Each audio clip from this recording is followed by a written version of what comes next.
नमस्कार, मैं राकेश परमार। मित्रों, वैसे मेरे फेसबुक पर आने का टाइम तो रात के 10 बजे है। आज भी 10 बजे ही आऊँगा, लेकिन आज मैं मजबूर हुआ ये कहने के लिए कि मैं जब आज बरसात हुई और मैं अपने छत पे आया तो जो आज की प्राकृतिक सौंदर्य है उसको देख करके मैं सोचा कि इस पर आपसे भी वार्ता की जाए, आपको भी बताई जाए, इस विषय पर विचार हो कि इतनी सौंदर्य किस बात पे, किस वजह से, क्या खूबसूरती है, क्या वजह है। सबसे पहले मैं आपको उस सौंदर्य के दर्शन करवाता हूँ जो मैंने देखा है। आप भी देखिए, नीला आसमान हमने बहुत दिन हो गया हमने देखा नहीं था। ये देखिए, यहाँ से सूर्य अंदर से जो उसकी प्राकृतिक छटा है, ये नीला हमने बहुत दिनों से देखा नहीं था। नीला आसमान, ये आसमान की खूबसूरती देखिए, एकदम नीला है। दूर दूर तक कहीं कोई प्रदूषण नहीं, कहीं कोई कुछ नहीं है। जहाँ देखिए सिर्फ आसमान नीला नीला नीला। उसके बाद ये बादल, क्योंकि बादल भी है बारिश होने के लिए, और बादल के पीछे ये नीला आसमान की देखिए। इसके पहले रेनबो भी था, इंद्रधनुष भी था छाया हुआ। इस खूबसूरती को पहले आप देखिए, उसके बाद मैं बात करूंगा आपसे कि मैं असल में कहना क्या चाह रहा था आज के इस खूबसूरत सौंदर्य पर जो प्रकृति ने ये सौंदर्य बख्शा है। मित्रों, ये जो सौंदर्य आप देख रहे हैं, इसका कारण है कि लॉकडाउन के अनफॉर्चुनेट से, दुर्भाग्य से, कोरोना महामारी से, आपको पता है कि दुनिया में लॉकडाउन चल रहा है। होल ग्लोब में लॉकडाउन है। सारी कंपनियां बंद हो गई है जो प्रदूषण की कारण बनती थी, जिनसे प्रदूषण होता था। तो मेरे मन में एक ख्याल आया, मतलब ख्याल आया है और ख्याल की चर्चा कर लेना चाहिए। मेरे मन में ख्याल है कि अगर क्या ये ठीक नहीं होगा कि अगर हम समाचार चैनलों को प्रदूषण मुक्त अगर करना चाहते हैं, राजनीति में जो प्रदूषण है उसको अगर प्रदूषण मुक्त करना चाहते हैं, उद्योग के कुछ उद्योगपतियों में जो प्रदूषण है अगर हम उसको मुक्त करना चाहते हैं, तो क्या हम कुछ दिन के लिए इन सब चीज़ों को भी बंद करने पर विचार कर सकते हैं क्या? ये मन में ख्याल आया। खास तौर से समाचार चैनलों पर जो मतलब बेहुदा डिबेट चलता है ना, मैं फिर से जिम्मेवारी के साथ, आमतौर पर मैं हल्के शब्दों का इस्तेमाल नहीं करता हूँ। मैं चाहता हूँ कि मेरे शब्द इतने हल्के ना हो कि लोग कहे कि राकेशवा बोल रहा है तो बदतमीजी से बोलेगा। नहीं, मैं बड़ा जिम्मेवारी से कह रहा हूँ कि क्या हम उन हल्के शब्दों का प्रयोग से परहेज करते हुए कि क्या हम समाचार चैनलों पर वो जो डिबेट आता है जिसका कोई स्तर नहीं होता, क्या हम कुछ दिन के लिए उस डिबेट को बंद करें क्या?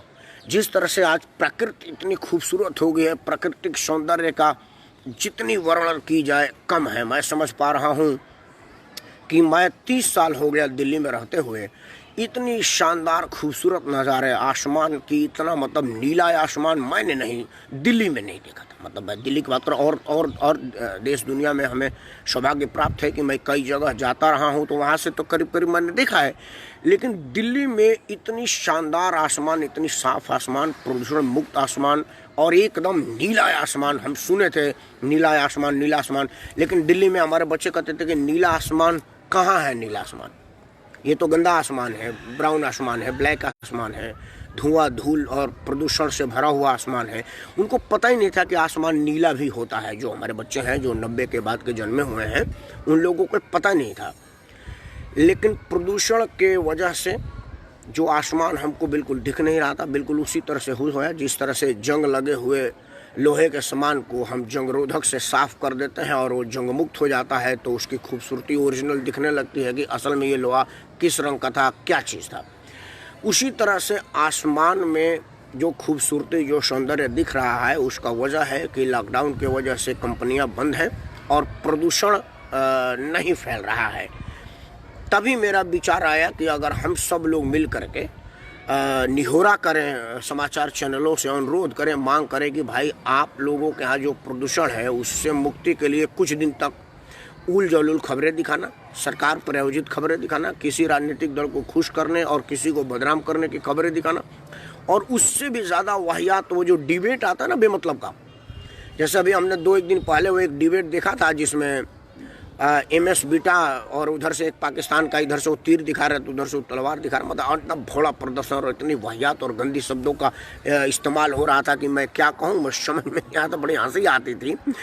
तो उसी पर एक ख्याल आया, तो मैं बोला कि चल के छत के ऊपर से इस प्राकृतिक सौंदर्य के बीच में बैठ करके आपसे बात की जाए, क्योंकि रात के 10 बजे तो वो बंद कमरे में बात करते हैं, ट्राईपैड पर लगा करके वो मोबाइल बात करते हैं, लेकिन आज मन आया कि इस प्रकृति को के आनंद को स्पर्श करें। शानदार ठंडी हवाएं बह रही हैं मेरे छत पर, मुझे अभी शिहरण हो रहा है। मई जून में ऐसे लग रहा है जैसे मैं छुट्टियां मनाने के लिए कहीं गया हुआ हूँ, कहीं बाहर गया हूँ, ऐसा महसूस हो रहा है।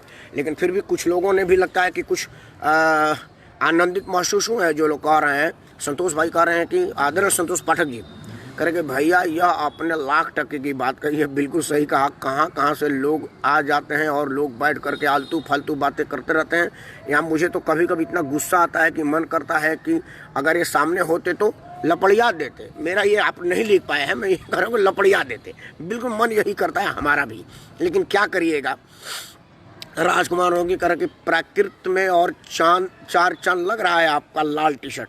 हाँ, मैंने इसीलिए लाल टी शर्ट लगाया था कि नीली आसमान में लाल टी शर्ट शानदार लगेगा। और रागी भाई, हम लोग पूर्वांचल के लोग हैं, भोजपुरिया जवान है, हमको मालूम है ना कि अगर आपके चेहरे पर लाली ना हो तो भाइयों की लाली चुरा लेनी चाहिए और भाइयों से लाली मांग लेनी चाहिए।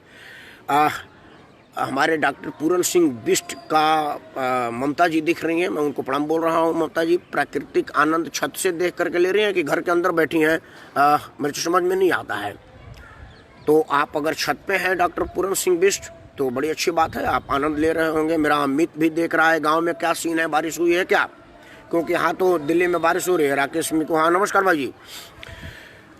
अमित, आज मेरा मुद्दा था, वैसे 10 बजे रात को आऊँगा राजनीतिक और सामाजिक मुद्दे पर। आज मैं ये मुद्दा लेकर आया हूँ कि प्रदूषण के वजह से जो कंपनियों का बंद होना, एक तरह से प्रकृति पर उपकार हुआ है।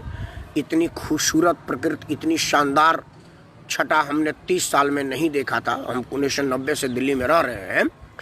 तो मेरा सुझाव था कि अगर दूरदर्शन, ये समाचार चैनलों पर अगर बेमतलब का डिबेट अगर हम बंद कर दें तो समाचार चैनल की भी प्रदूषण खत्म हो जाएगी, ऐसा मुझे लग रहा है। तो मेरा आज सुझाव यही था, इसलिए मैं आया कि चलिए मोबाइल ले करके छत पर चलते हैं और प्रकृति की शानदार खूबसूरत लोगों से बात करते हैं, कितना शानदार है। एक बार दोबारा मैं आप लोगों को खूबसूरती दिखाता हूँ। हालांकि जो आदमी जहाँ होगा वहीं से उसको दिख रहा होगा, लेकिन फिर भी मेरा भी फर्ज है कि मैं आपको इस प्रकृति के शानदार नज़ारे को दिखाऊं। और कितना मन प्रसन्न हो रहा है ये आप अंदाज नहीं लगा सकते, क्योंकि मैंने इतनी नीली आसमान देखा ही नहीं था। बिल्कुल शानदार आसमान, साफ साफ दूर दूर तक दिख रहा है। मतलब मेरे छत पे जहाँ तक दिख रहा है, मतलब मेरे छत से नोएडा की वो ऊंची ऊंची बिल्डिंगें दिखती थी, लेकिन ये नहीं दिखता था कि वो कौन से कलर का है। लेकिन आप विश्वास नहीं करेंगे, मैं ये देख रहा हूँ कि कौन से खिड़की की कौन से रंग है। ये एक शानदार नज़ारा है जिसको हम प्रकृति का सौंदर्य बोलेंगे, जो हमसे ढका हुआ था, हमसे ढका दिया गया था या हमको ढक करके दिखाया जा रहा था। लेकिन आज हम सब लोग इसको देख रहे हैं और इसकी खूबसूरती का आनंद ले रहे हैं। आज उसी पर एक ख्याल आया कि अगर कंपनियों के बंद होने से, प्रदूषण मुक्त होने से हमारे आसमान इतनी साफ़ हो सकती है, तो हम समाचार चैनलों पर उल जलूल और बेमतलब की बकवास समाचार दिखाते हैं। बेमतलब का डिबेट तो कम से कम बंद हो ही जाना चाहिए। मेरा मतलब, आप सब लोग अगर इस बात को मानते हैं कि डिबेट बंद हो जाना चाहिए, तो आप सब लोगों को भी अपने अपने स्तर पर ही आवाज़ उठानी चाहिए। क्योंकि समाचार वालों को तो टीआरपी लेता है, वो देखते हैं, उनके पास वो मीटर होता है। जैसे हम देखते हैं ना, कितने लोगों ने हमको लाइक किया, कितने लोगों ने शेयर किया, कितने लोगों ने व्यू किया, ये हमारे पास आता रहता है कि कौन लोग लाइक किए हैं, कौन लोग देखे हैं, किन्होंने मेरे पोस्ट को शेयर किया है। तो समाचार के पास भी एक सॉफ्टवेयर होता है जिससे उनको पता चलता है कि कितने लोगों ने उनके चैनल को देखा है। तो अगर आप लोग उनके चैनल को देखने से मना कर देंगे, तब उनको लगेगा कि शायद ये बेमतलब का, वो जो हमारे गांव में हमारे बड़े भाई आदरणीय अरविंद दुबे जी देख रहे हैं, उनको भोजपुरी समझ में आती है, कि वो जो डोमकच होता है ना, और वो जो क्या कहें, तो लोगों को लगता है कि शायद ये अच्छा लग रहा है पब्लिक को, इसीलिए और ज़्यादा भोलापन अपने चैनलों पर लाते रहते हैं। कभी कभी तो ऐसे लोगों को बुलाते हैं ना तो उनको विषय का ज्ञान होता है, ना ही उनको भाषा का ज्ञान होता है, ना ही उनको ये समझ में आता है कि वो सार्वजनिक मंच पर बोल रहे हैं। मैं आदरणीय ओंकारनाथ पांडे जी को मैं सादर प्रणाम बोल रहा हूँ। इतने समझदार और इतने ओजस्वी लोग मेरे को सुन रहे हैं, तो मैं एक बार दोबारा उनको सादर प्रणाम बोल रहा हूँ। पांडे जी, आप समाचार के लोग हैं, इसलिए आपके सामने कहने की हिम्मत नहीं हो रही, लेकिन मैं कहूँगा, मेरा पांडे जी कहना है कि प्रदूषण मुक्त आसमान इतना साफ हो गया है, कल कारखानों के बंद होने से प्रदूषण नहीं आ रहा है, तो इतना शानदार आसमान साफ हो गया है। तो क्या समाचार चैनलों पर जो बेमतलब की डिबेट, फालतू का डिबेट जो हमारे मानसिकता को प्रदूषित कर रहा है, क्या उनको कुछ दिनों के लिए बंद ना कर दिया जाता कि हमारा समाचार चैनल बिल्कुल साफ हो जाए? इस तरह से जिस हम यहाँ से आसमान की सफाई देख रहे हैं, तो हम समाचार चैनल को भी साफ से देख पाएंगे। आप तो चूंकि समाचार के पुरोधा हैं, मैं जितने लोगों को समाचार में जानता हूँ उसमें आप सबसे वरिष्ठतम हैं, कई लोगों के लिए मेंटोर हैं आप, तो सबसे बढ़िया आप ही से ये प्रश्न बनता है। मैं चाहूँगा कि आप अपना आशीर्वाद मुझे दें।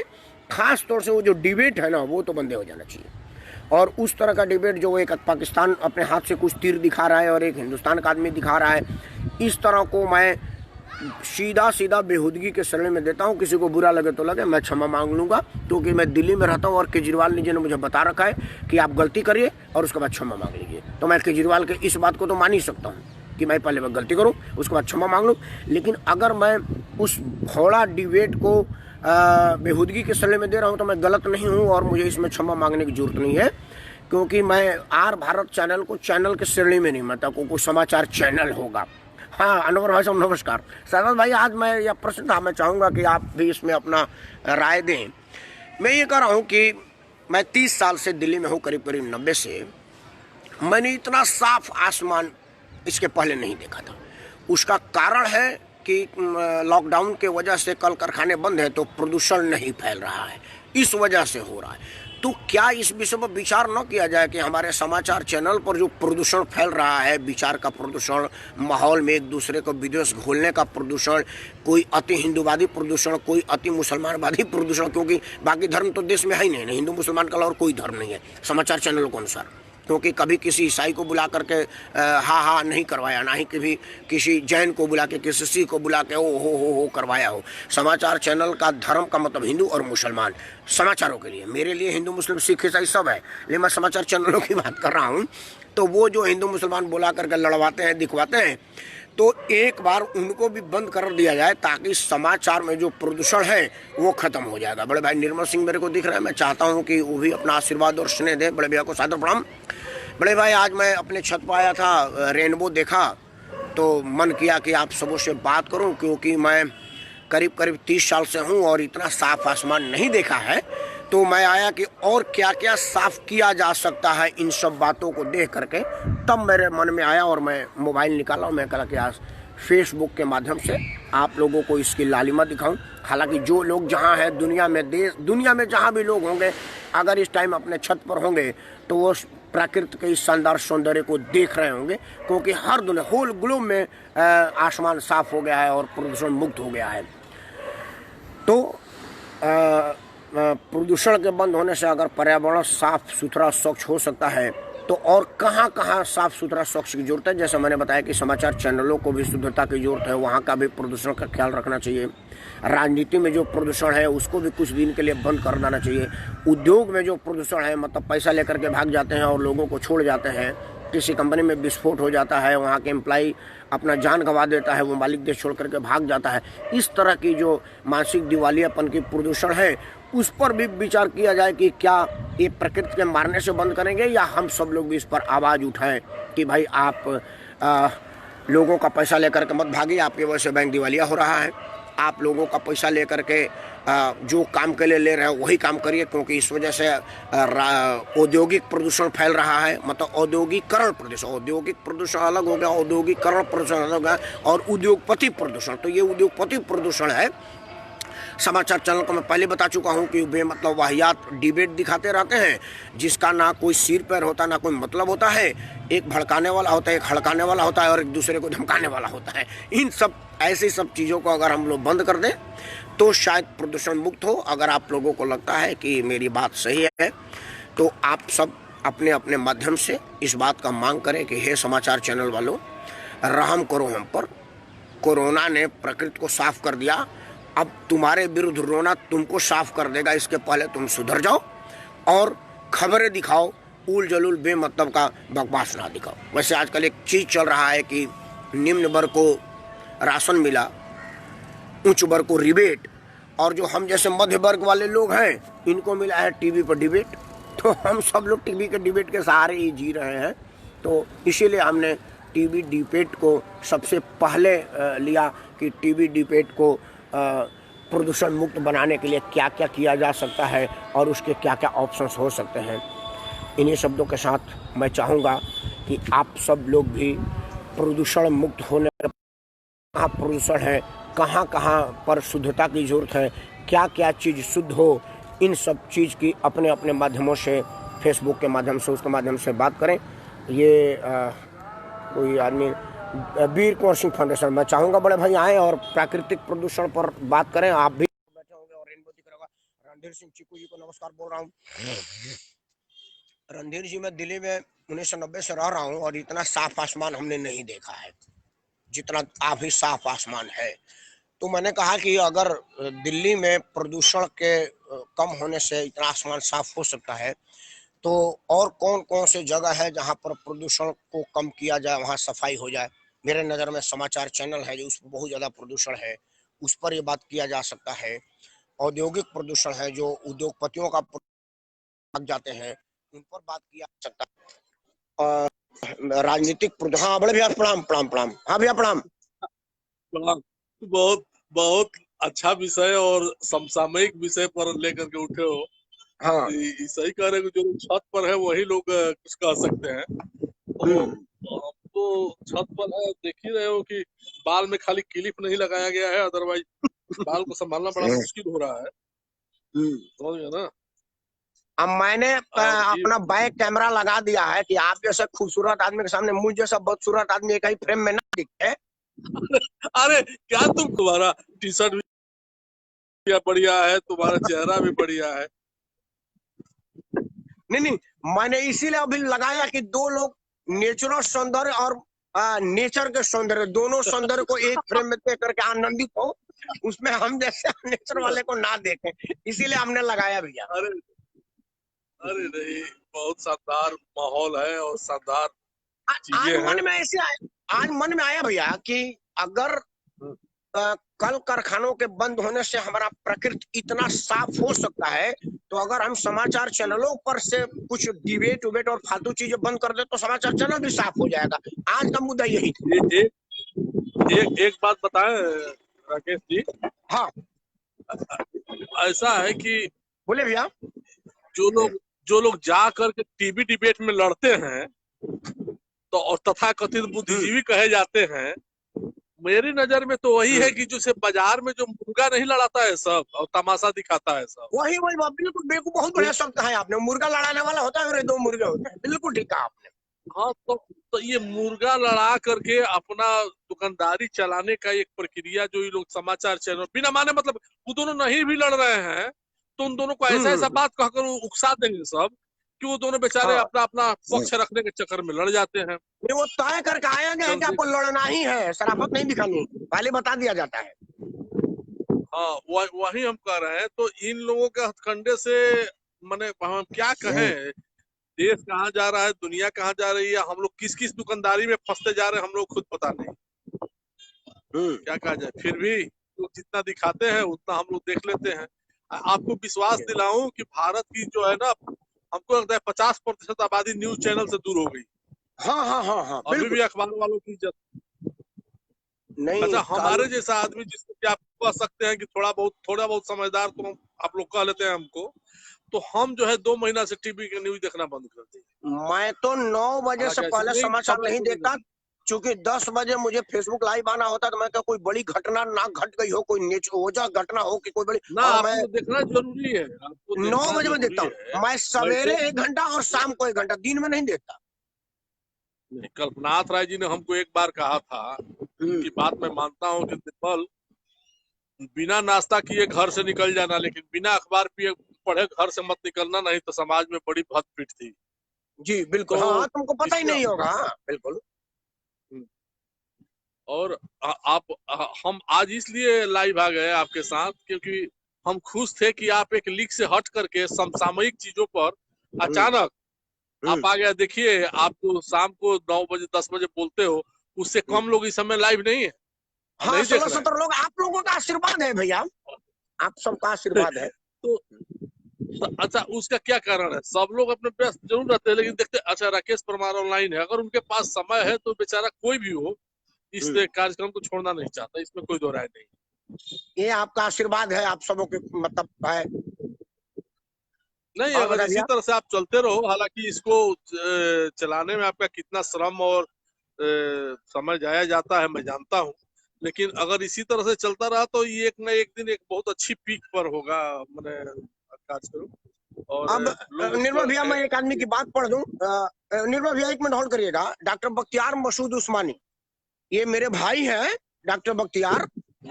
डॉक्टर बख्तियार की बैकग्राउंड जान लीजिए कि डॉक्टर बख्तियार के पास इनके जगदम्बिका पाल जहां से सांसद होके आते हैं, इनके पिताजी वहां पर अनबीटेबल मतलब कांग्रेस के अध्यक्ष रहे हैं। इनके नाना जी कांग्रेस के राष्ट्रीय अध्यक्ष हुआ करते थे, और कई आज के आधुनिक नेता उनका जूता चप्पल उठा करके नेता बन गए। मैं नाम नहीं लूंगा, उनका जूता उठा करके कई लोग नेता बन गए हैं। डॉक्टर बख्तियार मसूद उस्मानी उत्तर प्रदेश कांग्रेस के बहुत बड़े नेता हैं। अब टिकट मिलना ही अगर नेतागिरी का प्रमाण है, तब तो लोकनाथ जयप्रकाश नारायण नेता नहीं है, मोहनदास करमचंद गांधी नेता नहीं है, विनोबा भावे नेता, उसमें लगे टिकट महत्वपूर्ण नहीं होता। कि भाई लोगों को खाने को नहीं मिल रहा है, सड़कों पर आज भी लोग भटक रहे हैं, बड़ी तादाद में लोग बेरोजगार हैं, उनका भी मुद्दा उठाइए। डॉक्टर साहब रात को थोड़ा आप लेट से सोया करें, ठीक है ना। मुझे मालूम है आप बहुत दिन के बाद लॉकडाउन की खुशनसीबी से घर में हैं, तो थोड़ा सा लेट सोया करें, और 10 बजे से 11 बजे मेरा फेसबुक लाइव देखें, नहीं तो बाद में मेरे यूट्यूब चैनल को जाकर के देखें। आपकी ये चीज, ये शिकायत खत्म हो जाएगी। निर्मल भैया मैं सही कह रहा हूँ कि नहीं? ना, सही, बिल्कुल सही कह रहे हैं, क्योंकि वो आपका बात सुनने के बाद जो है ना, और किसी को सुनने की जरूरत नहीं है। मैं नहीं, ज्यादा भाई है वो समझ गए किसी कि से मैं उनको लेना क्या देना कह रहा है हूँ, वो समझ गए। नहीं, कई बातें संपादित करके बोलनी पड़ती है डॉक्टर बख्तियार को, समझ में आ गया कि मैं क्या कहना चाह रहा हूँ। हमारे भाई भी हैं, हमारे मित्र भी हैं। मतलब अब ये आप समझ लीजिए कि हम लोग साला नेपाल बॉर्डर पर इनके शादी में इनके गांव चले गए थे। मैं अगर किसी का गया तो अब समझ लीजिए मेरे कितने अजीज, कितने करीब, कितने नजदीकी होंगे डॉक्टर बख्तियार। चलिए, बलिया के हल्दी नरेश रणधीर सिंह, आप जा रहे हैं? निर्मल भी आप जाना चाहते हैं? हाँ ठीक है, दूसरे को ले लीजिए। ओके, धन्यवाद धन्यवाद धन्यवाद धन्यवाद धन्यवाद धन्यवाद भैया।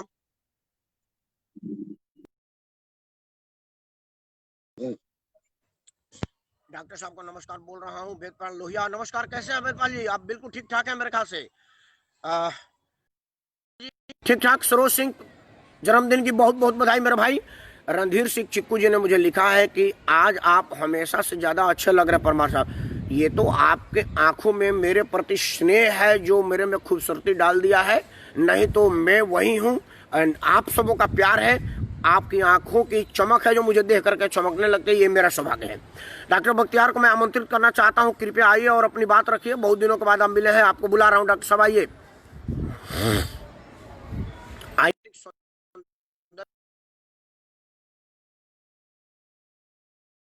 आपका स्वागत है डॉक्टर साहब, आइए। इस बीच सरोज भाई को एक बार दोबारा से जन्मदिन की बहुत बहुत बधाई देता हूँ। अजीत राय जी, क्या हाल है भाई साहब? वहां पर अपने हाथ ठीक ठाक है? मेरे ख्याल से आसमान वहां भी साफ ही होगा। डॉक्टर साहब नमस्कार। नमस्कार, क्या हो रहा है? आपका भी आसमान साफ है भाई साहब, लगता है आप भी इसी धरती पर है।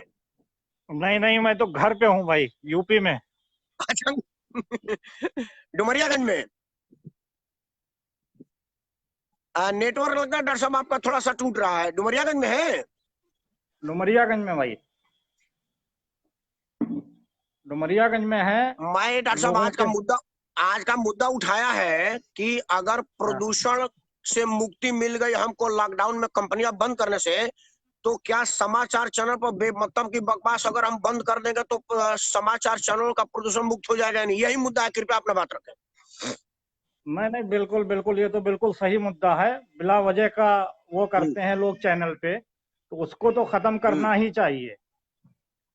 मैं थोड़ा देर से ज्वाइन हुआ, इसलिए कमेंट लिखा था, उस टाइम मैं समझ नहीं पाया। मैं समझा सिर्फ प्रदूषण पे ही आपका मुद्दा है। लेकिन अगर टीवी चैनल्स को लेके ना आपने ये मुद्दा मुद्दा ये उठाया फिर। है तो बिल्कुल सही, 100% आप सही हैं। और आपका मुद्दा बहुत बढ़िया है फिर तो। हाँ, मुद्दा यही है, आज का मुद्दा ही यही है। नहीं तो मैं तो 10 बजे आता, आपको पता ही है। अभी मैं छत पे आया था, रेनबो देखा, तो मैं नीचे मोबाइल हाँ लेके आया। हालांकि उस वक्त तो वो रेनबो खत्म हो गया, लेकिन फिर भी हाँ आसमान बिल्कुल साफ है। मतलब आसमान में, मतलब जो आसमान का है वो क्या कहें। हम लोग मतलब 1990 से है, इतना साफ आसमान नहीं देखा था। तो मेरे मन में एक हाँ अब ख्याल आया कि अगर लॉकडाउन के वजह से कंपनियां प्रदूषण नहीं फैला रही हैं, तो अगर इतना साफ हो गया, तो कुछ जगह और है जहां प्रदूषण ज्यादा है। सबसे पहले समाचार चैनल में प्रदूषण ज्यादा है, राजनीति में बिल्कुल प्रदूषण ज्यादा है, उद्योग में बिल्कुल प्रदूषण ज्यादा है, और समाज में प्रदूषण ज्यादा है। सबसे ज्यादा प्रभावित बिल्कुल। करने वाला प्रदूषण समाचार चैनल है। वो किसी राजनीतिक पार्टी का पक्ष लेते हैं, किसी का विपक्ष में बोलते हैं। निष्पक्ष पत्रकारिता अब है नहीं। दूसरा क्या है हाँ, कि कोई सरकार के पक्ष में बोलता है, कोई सरकार के विपक्ष में बोलता है। और सबसे बिल्कुल। वाहियात लगता है वो जो डिबेट है। डिबेट, हाँ आप हाँ। बताइए, वो एक आर भारत चैनल है, मैं तो देखता नहीं, वो तो मेरे फेसबुक पर आया था।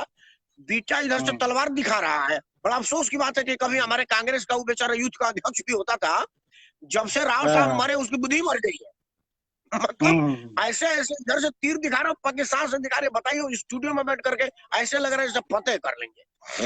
हाँ हाँ। मतलब इस तरह की असल में वाहियात डिबेट पर आप अपना चैनलों बात रखें। चैनलों पे डिबेट की तो जरूरत होती नहीं है। वो बैठे हैं, समाचार उनको देना चाहिए, जो फैक्ट वो लेके आते हैं उनको दिखाना चाहिए लोगों को। सही चीज लोगों हम्म, तक पहुंचाना चाहिए, लेकिन वो सब छोड़ के वो लोग डिबेट करते हैं अपनी टीआरपी बढ़ाने के। जी। इसीलिए हमने कहा कि ये तो मुद्दा आपका बहुत अच्छा है, लेकिन चूंकि अभी आप भी यूपी से हैं और बड़ी तादाद में यूपी में बाहर से लोग बेरोजगार होके आए हैं, इसलिए आपकी है कि मुद्दे को बहुत ज्यादा हम लोग उठाएं। लोगों के भी लोग परेशान हैं, अभी भी लोग कल होंगे। और लगातार हम लोग इस मुद्दे को उठा डॉक्टर भी साहब रहे हैं फेसबुक लाइव और उसके जरिए। डॉक्टर साहब, कल रात का मतलब 10 बजे का मेरा प्रोग्राम यही था कि अगर सोनू सूद अकेला इतना मदद कर सकता है, तो ये मनोज तिवारी भी नचनिया ग्रेड में आते हैं, रवि किशन है, खेसारी है, खिलाड़ी है, ये लोग क्या कर रहे हैं। मैंने कल पूरा इसी बात पर था।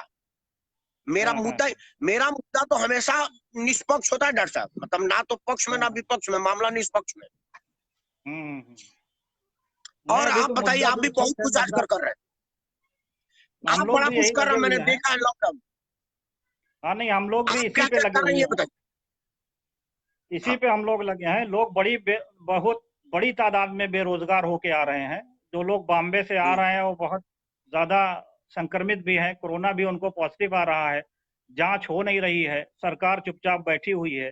20 लाख करोड़ का पैकेज घोषणा किया है मोदी जी ने, लेकिन वो पैकेज कहाँ पे जा रहा है, किसके लिए जा रहा है, ये भी नहीं पता चल रहा है। लोगों को ना तो अभी किसी के अकाउंट में पैसे आए, ना जो लोग आ रहे हैं उनको कोई सुविधा मिल रही है। सारे लोग परेशान हैं। आखिर जो बंबई से छोड़ के आ रहे हैं, सिर्फ हमारे डिस्ट्रिक्ट में सिद्धार्थ नगर में 1.5 लाख लोग आ चुके हैं बाहर से। अब वो लोग बाहर कमाने के लिए गए थे, अब 1.5 लाख लोग अगर आके बेरोजगार बैठे रहेंगे जिले में, कैसे उनका जीवन यापन होगा? इसके लिए सरकार क्या सोच रही है? ये सब मुद्दा भी हम लोगों को उठाना पड़ेगा, और हम लोग लगातार आपका उठा रहे एमपी हैं। तो आप लोग भी दिल्ली में बैठे हैं, तो आप लोग भी इस मुद्दे को आगे रेज करिए। हम लोग तो यही चाहेंगे। और आप एक सामाजिक मुद्दों से जुड़े रहते हैं, एक बहुत बड़े संगठन से भी जुड़े हैं, पूर्वांचल के संगठन से, उसके पदाधिकारी हैं आप। तो हम लोग चाहेंगे पूर्वांचल के मुद्दे को दिल्ली में मजबूती से उठाएं आप लोग। एक बार मैंने आपके एमपी को कहा था कि 5 पूरी लेकर के फोटो खिंचवाए हो, लोग पूछ लगे किसको दे रहे थे, क्योंकि डुमरियागंज तो बहुत बड़ा क्षेत्र है, तो 5 पूरी में फेसबुक तो काहे लगाए हो? तो उस दिन से वो पूरी छोड़ करके सिर्फ फेसबुक पर अपना फेस लगा रहे हैं, क्योंकि आजकल फेसबुक और आपका एमपी विरोधी छाया हुआ है। हाँ हाँ हाँ। आप अपने एमपी के विषय में बताइए, वो तो आपके बड़े पुराने संबंधी रहे बेचारे। नहीं एमपी साहब तो तो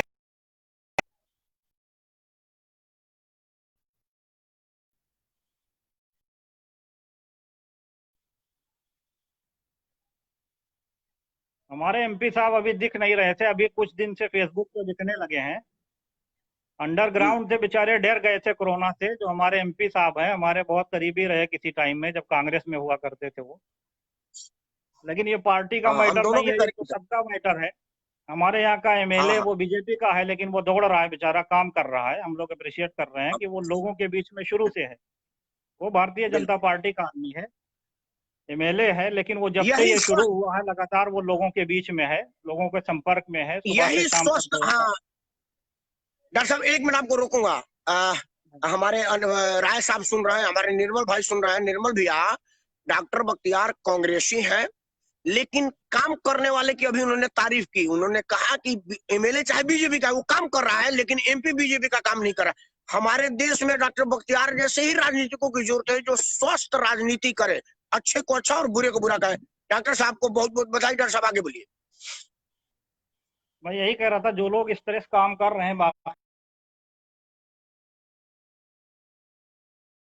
है कि वो भी कुछ करेंगे, लेकिन वो तो फोटो पे बैनर डाल के उसका फोटो खींच के डालने का काम एमपी साहब का देखने में आया है। अभी सुना है क्षेत्र में भी 2-4 दिन से कहीं दिखे हैं वो, अभी तक तो दिखे नहीं। हम लोग तो लगातार चल रहे हैं फील्ड में। तो ये वो तो है हमारे लखनऊ है, यहाँ आप तो एक रोज चीज बड़ा अच्छी है कि अधिकारी भी हमारे ठीक है, हैं? काम। वो तो लखनऊ में थे, डुमरियागंज कब चले गए? एक दिन के लिए आए थे कहीं, एक मीटिंग वूटिंग कहीं लिया था अच्छा, एक उन्होंने। दिन का। लेकिन उनको बता दीजिएगा कि क्षेत्र में आना उनको उन्होंने बता दीजिएगा, डॉक्टर साहब उनको बताइएगा कि देखो, चाहे तुम विरोधी पार्टी में, मैं डॉक्टर हूँ, डॉक्टर नाते बता रहा हूँ, कोरोना बहुत बड़ा उन लोगों को पकड़ रहा है, जो लोग मतलब बाकी का आप बता दीजिएगा उनको। हाँ शायद डर गए होंगे वो भी भाई, 60 साल से दादा वाले हैं, तो हो सकता है डर की वजह से वो भी घर में बैठे हों। हाँ तो भी ठीक है, लेकिन हाँ अपने हाँ, देश लोगों को से करवा। उनके हाथ बहुत लंबे हैं, अपने लोगों से उनको मदद करवाना चाहिए था। वो चीज जो पाल जी साहब की बिल्कुल तरफ से आनी चाहिए थी वो आई नहीं। एमपी थे तो बिल्कुल। उनकी तरफ से आना चाहिए था। और एमएलए है राघवेंद्र अच्छा। प्रताप सिंह है, उन्होंने वो किया शुरू से। वो दौड़ रहे हैं पूरे दिन, वो चलते हैं, लोगों के संपर्क में रहते हैं, अधिकारियों को साथ में लेके चलते हैं, तो ठीक चीज है, वह काम कर रहे हैं, अच्छी बात। तो जी, हम लोगों के भी संपर्क में रहते हैं। जो आप डॉक्टरों की टीम आप है, भी हमसे कहा, हमने आपका भी डॉक्टरों तो की टीम भी आपका भी मैं देख रहा हूँ कि बहुत वो खान पान कुल व्यवस्था उवस्था कर रहे हैं, कई कैंप वैम्प लगाए हुए हैं। आप भी तो बहुत बड़ा काम कर रहे हैं, आप तो एक डॉक्टर भी हैं और नहीं समाज हाँ, सेवी भी हैं, तो आपका तो दोहरा बेनिफिट आपके क्षेत्र के लोगों को मिलता ही होगा। नहीं बिल्कुल बिल्कुल, हम लोग तो इस तरह से मदद लोगों को घर पे पहुंचा रहे हैं। और इसके अलावा जब शुरू में क्वारंटाइन किया गया लोगों को, बड़ी तादाद में लोग डिप्रेशन में जा रहे थे, लोग परेशान थे, वो सोच रहे थे अब कोरोना हमें हो ही गया, हम बचेंगे नहीं, उनके घर के लोग परेशान थे। तो हमने अपनी पूरी टीम, अपनी पूरी एसोसिएशन उतार दिया। हर गांव में एसडीएम और विधायक के उस पे वो लोग गए, उन लोगों ने भी इसमें कोऑपरेट किया। गांव गांव में जितने भी प्राइमरी स्कूल थे, सब पे हमारी टीम गई, उन लोगों से बात किया, उनका टेम्परेचर वगैरह देखा, उनके घर वालों से बात किया, उनको ये यकीन दिलाया भैया आपको कोरोना हुआ नहीं है, आपको बचाने के लिए आपको स्कूल में रखा जा रहा है, आपको क्वारंटाइन जी इसलिए किया जा रहा है कि आपका घर बचा रहे, आपके परिवार के लोग बचे रहें, आपका गांव बचा रहे। तो ये सारी चीजें जी हमारी तरफ से चल रही थी और बड़ा अच्छा इसका वो रहा, लोगों को इससे फायदा भी मिला। आगे भी अभी भी हम लोग इस पे चल रहे हैं। लेकिन सरकार से हम लोगों को बड़ी शिकायत है, क्योंकि जो लोग मदद करना चाहते हैं उनको सरकार रोक रही है। सरकार ये नहीं चाह रही है कि प्राइवेट लोग लोगों को मदद पहुंचाएं, खाने पीने की व्यवस्था करें, बसों की व्यवस्था करें। जबकि जो काम सरकार को करना चाहिए, अगर कुछ एनजीओ के लोग कर रहे हैं तो सरकार उनको भी रोक रही है, ये चीज अच्छी नहीं। जी, ये गलत बात है, ये गलत बात है, अगर ऐसा कुछ हो रहा है तो गलत बात है। खैर डॉक्टर साहब, अब रात हो रहा है, 1 मिनट। हमारे राय साहब ने लिखा है कि राय साहब चूंकि राय साहब मेरे को फेसबुक लाइव पे देख रहे हैं तो उनका रिफ्लेक्शन मेरे चेहरे पर आया है, इसलिए चमक बढ़ रही है। राय साहब का बहुत बहुत धन्यवाद। आप लोगों के वजह से ही मेरा चेहरा चमकता है, लेकिन अब अंधेरा होने वाला है, इसलिए मैं चाहूंगा, डॉक्टर साहब को बहुत बहुत धन्यवाद। और जो लोग मेरे निर्मल भैया है, अनिल राय जी हैं, मॉरिशस से दुरंदू जी मेरे को देख रहे हैं, नमस्कार। मतलब 7 समुद्र पार भी बख्तियार जी आपकी बातें जा रही है।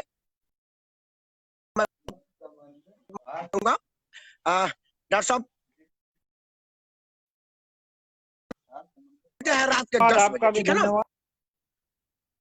इस तरह से सोशल मुद्दे धन्यवाद। को उठाते रहिए और लोगों की मदद करते रहिए। धन्यवाद। अच्छी बात है। ये हमारी राष्ट्र डॉक्टर बख्तियार स्वभाव से भी बहुत बढ़िया आदमी है। डॉक्टर बख्तियार तो हमारे मित्र हैं। डॉक्टर बख्तियार के नाना जी राष्ट्रीय कांग्रेस के राष्ट्रीय अध्यक्ष हुआ करते थे। कांग्रेस का राष्ट्रीय अध्यक्ष आज़ादी के टाइम में रहना में कोई साधारण आदमी नहीं रहा होगा। मैं उत्तर प्रदेश के कई बड़े बड़े नेताओं को जानता हूँ जो डॉक्टर बख्तियार के नाना का जूता उठा के हुए हैं। मैं नाम नहीं रखूँगा, इस वक्त बड़ी ऊँची कुर्सी पर हैं, लेकिन चलिए कोई बात नहीं है। अजीत राज ने दोबारा लिखा, बिल्कुल सटीक और स्पष्ट बात कही डॉक्टर साहब। डॉक्टर साहब बहुत पुराने आदमी हैं।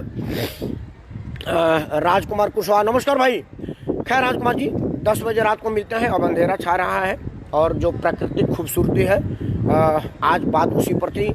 आज का मुद्दा ये था कि अगर लॉकडाउन की वजह से आसमान साफ हो सकता है तो समाचार की बेमतलब की प्रसारण को रोकने से समाचार भी साफ हो सकता है। राजनीति की बेईमानी रोकने से राजनीति साफ होती है। उद्योगपतियों की करप्शन रुक जाने से हमारा उद्योग धंधा साफ हो सकता है। समाज में जो वैमनस्य की बात चलती है उसको खत्म करने से समाज भी साफ हो सकता है। इसी से थॉट निकलता है कि क्या से क्या हो सकता है। आज का मुद्दा इसी पर था, इसीलिए मैं अचानक आया। आपने से कई लोगों ने मुझे आशीर्वाद दिया, इस बात का बहुत बहुत धन्यवाद। राजकुमार कुशवाहा जी लिखा है कि ऐसी कोई बात नहीं है, मदद के हाथों में कोई नहीं रोक सकता। बिल्कुल कोई नहीं रोक सकता, लोगों मदद करे तब न हो। कुशवाहा जी, कुश कुमार कह रहे हैं कि मदद के लिए तो कुछ ही बात ठीक है, लेकिन खैर आप सबों को बहुत बहुत धन्यवाद। जिस तरह से आसमान साफ हुआ है उसी तरह से हमारा समाज साफ होगा, राजनीति साफ होगा, समाचार साफ होगा। इन्हीं आशा, इन्हीं विश्वास के साथ मैं राकेश परम आप सबको सादर प्रणाम करता हूँ। जय हिंद, वंदे मातरम।